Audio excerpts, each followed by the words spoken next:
Hi there, welcome back to the channel, or welcome to the channel if it's your first time here. Today I'm going to be teaching you a classic of Magic that allows you to perform this on multiple spectators at once. They pick cards, you lose those cards into the middle of the deck, and you do some crazy shuffles, making the cards face up, face down, mixing them into each other in crazy ways, and yet somehow you manage to find both of their cards with the deck rearranging itself back into perfect position, all except for their cards. Now, this can be done with any deck of cards at all. There's no tricks to it. It's pretty easy to do as well, and it's impromptu.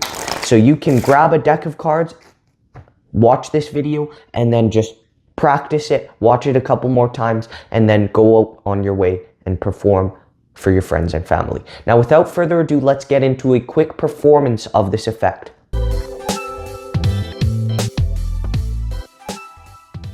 Let's do a quick performance of how the effect would look. The spectator can shuffle the deck, because you can use any deck, you can borrow a deck, it doesn't matter.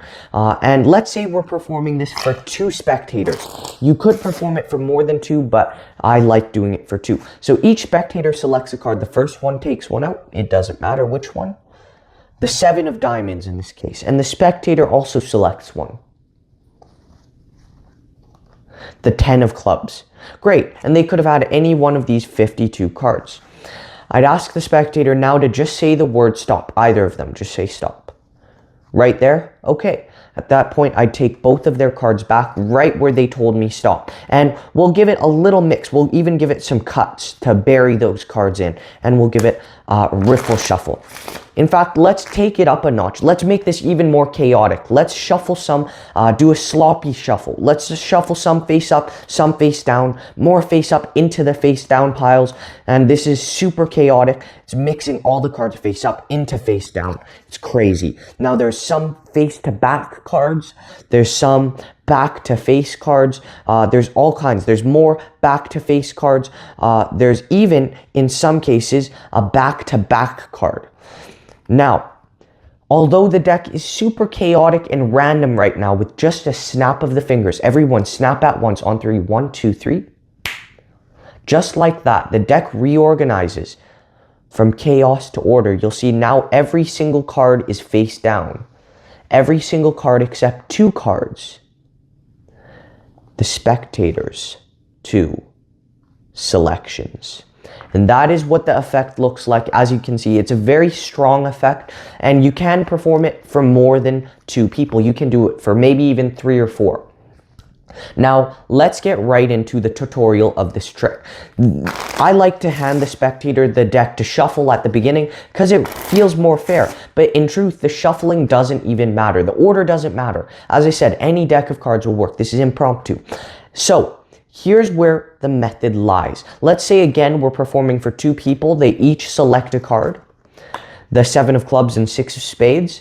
Now, they can say stop wherever they want. It really doesn't matter. But here's the thing. When you're getting these 2 cards back, you're getting a pinky break. So your pinky is coming on top of this card, and their 2 cards are going on top of that. So your pinky is holding that little gap right below their 2 selections. So you can keep track of where those 2 selections are. I'll go over that again. So they say stop here, and as you're moving to collect these cards, which would be face up, your pinky just starts to go up over here, over the edge, as you grab these 2 cards. And it holds that little gap below their 2 selections. This makes sure you can keep track of their selections even after putting this packet on top. So you still are holding that break, so you know where those cards are. At this point, you're going to do something that is called a double undercut. So you're going to transfer that break from the pinky to the thumb first. So you're going to move it from the pinky to the thumb. Again, I'll do that a little slower. You see that break there with the pinky? You're just going to transfer it to the thumb by slowly lifting up at that break lightly and grabbing the bottom packet as well. And at this point, you're going to cut off like about half of the bottom segment and cut it to the top. And then the The rest of the cards below the thumb break now are going to be brought to the top as well. So a recap from the front. Your break is here with the thumb. So you have a pinky break, you transfer to a thumb break, and now half the cards from below the thumb break come to the top, and the rest of the cards below the thumb break also come to the top. And this just looks like a regular shuffling motion. At full speed, it just looks like, so you're at the pinky break, you transfer to the thumb break. Oh, it looks like you're just cutting the deck, shuffling it more. And now their two selections are on the bottom of the deck. They're at the face of the deck, but the spectator doesn't know that. They think their selections are in the middle. At this point, you can also do a riffle shuffle, but what you want to make sure of is you want to make sure their two selections, and at least their two selections. I like to let quite a few cards drop in this bottom packet before starting the other riffle. So again, this packet is the one that has their selections on the bottom, so I make sure those selections get riffled down first before I start riffling with the other packet, because we want to maintain those two cards being on the bottom no matter what. So you can do these riffle shuffles, but make sure no matter what that their cards are on the bottom still. Now you say you're going to do an even more crazy shuffle, and you're mixing face up into face down. Now, although it looks like you're mixing face up into face down, you're not really, or at least not at the scale that you're making it seem like.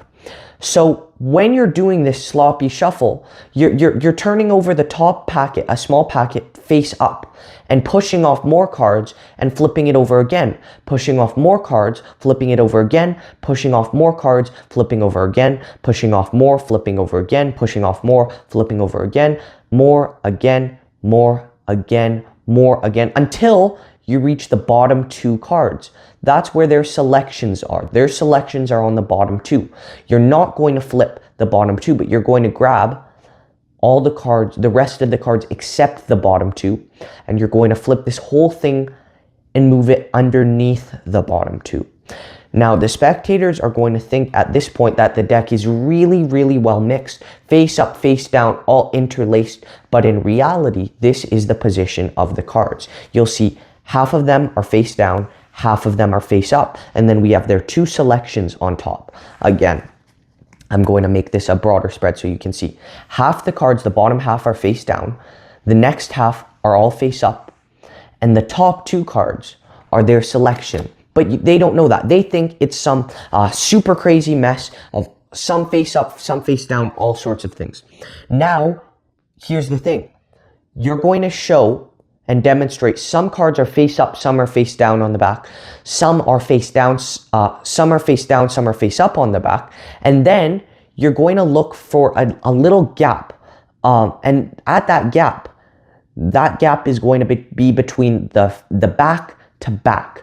And there's a reason there's going to be that natural gap. It's because all the cards, every card in a deck is bowed, slightly curved in like this. Every card in a deck is slightly curved in like this. So when the backs are back to back, there's going to be a slight gap that you can lift up on because they're curved in opposite directions. So that's where you're going to break the cards. For the third cut, you're going to show some cards are back to back. And when you do that, this is where you're going to do the move. The top packet, as you're showing this, you're going to rotate that packet, but you're not going to put it back like this. You're going to put it back like this. And what that did is that repositioned all the face up cards face down and reposition the top two cards, which were the spectators cards, face up into the middle of the packet. So now you do a little bit of Hollywood, a bit of expression, a bit of acting, and then you show that all the cards are face down except for their selections. And this is a very powerful moment. It's a very strong thing. It's a great card trick. And if you had the spectator, if you had four spectators, for example, you would have four cards on the bottom that you control to the bottom. You do the sloppy shuffle like this, push off, flip, push off, flip, push off, flip, until you get to the bottom four. So this is if you had four spectators picking cards. And after you get to the bottom four, you turn over all of them except the bottom four. And just stay there. And now again, you have half the deck face down, half the deck face up, and the 4 selections face down on top. And then you're going to, in this case, once again, show some face to back, some back to face, and then lift up at that point where it's back to back, and say some back to back. And then you're just going to flip this over, do some expression, some acting, and show that all 4 of their cards are face up. So I hope you enjoyed this tutorial. Hit the subscribe button and like button if you did, and comment below what you thought of this trick. Thank you so much for watching, and I'll see you next time.